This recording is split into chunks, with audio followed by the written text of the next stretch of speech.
Magelang hari ini.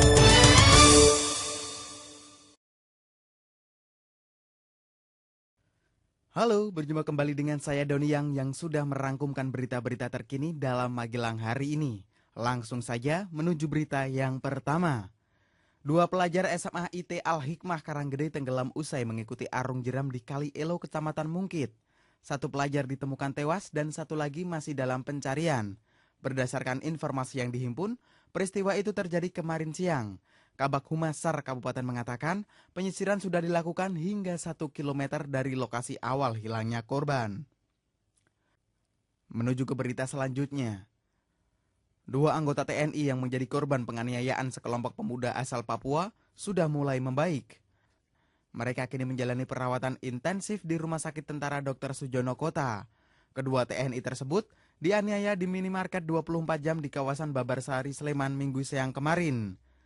Saat itu, mereka menegur 4 mahasiswa asal Papua yang belajar tidak membayar. Merasa tidak terima, keempat mahasiswa tersebut menganiaya keduanya hingga mengalami luka-luka serius.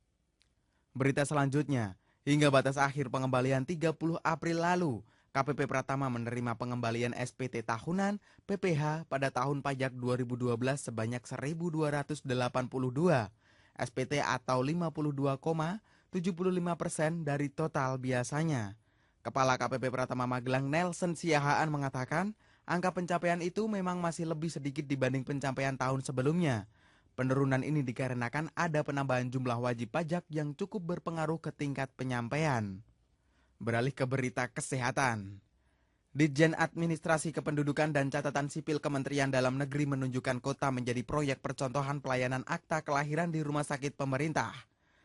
Pelaksanaan masih menunggu keputusan Kemendagri. Namun demikian, Kepala Dispenduk Capil mengaku sudah melakukan persiapan.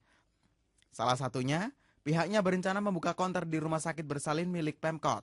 Tujuannya, ibu yang melahirkan langsung bisa mengurus akta anaknya di rumah sakit tersebut. 3 jabatan yang lowong di Pemkat kemarin diisi. Dalam pelantikan tersebut, Bupati mengatakan eksistensi Pemkat sangat dipengaruhi dan ditentukan oleh kemampuan dan tingkat kualitas sumber daya aparatur. Pemerintah dan masyarakat memiliki harapan besar kepada para pejabat yang baru saja dilantik untuk mengemban tugas amanah dan kepercayaan diri. Polres menjadikan 2 agenda besar sebagai siaga 1. Keduanya adalah peringatan Trisuci Waisak pada 25 Mei mendatang dan Pilgub Jateng di hari berikutnya. Untuk itu, Polres mengerahkan 1.065 personel untuk Pilgub dan 300 personel untuk Waisak. Pengamanan akan dilakukan secara maksimal, sifat pengamanan terbuka dan tertutup termasuk penembakan jitu. Beralih ke berita olahraga. Sukses dengan penyelenggaraan kejuaraan bulu tangkis multicabang tingkat Karisidenan Kedu 3-5 Mei lalu, Pemkot BBSI Kota bersiap kembali menjadi tuan rumah kejuaraan badminton. Kegiatan tersebut akan dilaksanakan 13-15 Mei mendatang di Gor Mandira. Tahun lalu, kegiatan serupa diikuti oleh 64 tim dari 64 sekolah. Diharapkan tahun ini jumlahnya bertambah.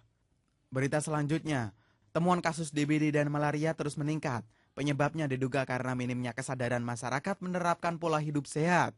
Data yang tercatat di Dinas Kesehatan Kabupaten hingga bulan lalu, sudah terjadi 20 kasus DBD tahun ini.